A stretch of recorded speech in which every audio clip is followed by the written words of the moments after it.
नमस्कार विद्यार्थी मित्रांनो, आपल्या सगळ्यांचं स्वागत आहे रॉकस्टार विराट पवार या आपल्या YouTube चॅनलवर। विद्यार्थी मित्रांनो, या YouTube चॅनलवर आपण विविध स्पर्धा परीक्षेसंबंधीचे लेटेस्ट अपडेट्स घेतच असतो, परंतु या व्हिडिओमध्ये आपण राज्य सामायिक प्रवेश परीक्षा कक्ष म्हणजेच महाराष्ट्र राज्य मुंबई यांच्या मार्फत शैक्षणिक वर्ष 2019-20 या करिता खालील व्यावसायिक पदवी आणि पदव्युत्तर पाठ्यक्रमाच्या प्रवेशासाठीच्या राज्य सामायिक प्रवेश परीक्षा या संबंधीची अधिक माहिती घेणार आहोत। यामध्ये विद्यार्थी मित्रांनो BA B.Ed M.Ed आणि B.Ed या विषयीच्या ज्या प्रशिक्षणाकरिता तुम्हाला आवश्यक असलेली CET द्यावी लागते त्याविषयीची माहिती आपण घेत आहोत। विद्यार्थी मित्रांनो, ज्या विद्यार्थ्यांचं ग्रॅज्युएशन झालेलं आहे त्यांना B.Ed करता येतं आणि ज्या विद्यार्थी मित्रांचं MA झालेलं आहे किंवा MSc झालेलं आहे त्यांना M.Ed ला ॲडमिशन घेता येते।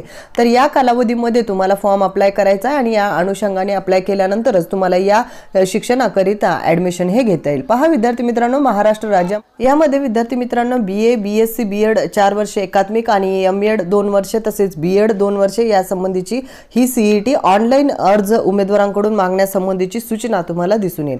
खाली पाहू शकता तुम्ही विद्यार्थी मित्रांनो, BA BSc B.Ed करिता तुम्हाला 4 वर्षे एकात्मिक म्हणजेच इंटिग्रेटेड कोर्स पूर्ण करता येतो, ज्याला तुम्हाला ऑनलाईन अर्ज करण्याकरिता 22/2/2019 ते 26/3/2019 हा कालावधी देण्यात आलेला आहे। त्यानंतर M.Ed करिता 2 वर्ष पूर्ण वेळ अभ्यासक्रम असून 26/2/19 ते त्यानंतर M.Ed करता अभ्यासक्रम असून तुम्ही पाहू शकता 26/2/2019 ते 26/3/2019 पर्यंत तुम्हाला अप्लाय हा करता येतो।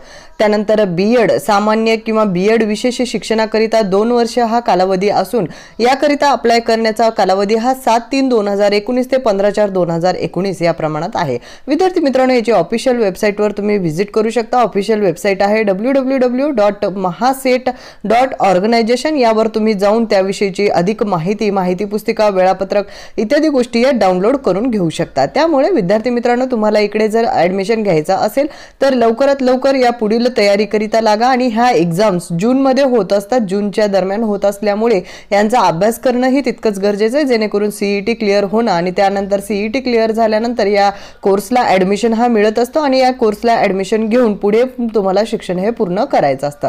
तर अशाच प्रकारे अत्यंत महत्त्वपूर्ण अपडेट्स प्राप्त करण्याकरिता आपल्या चॅनलला सबस्क्राइब करून ठेवा आणि सबस्क्राइब बटनच्या शेजारी असलेलं बेल बटन क्लिक करून ठेवायला विसरू नका। धन्यवाद।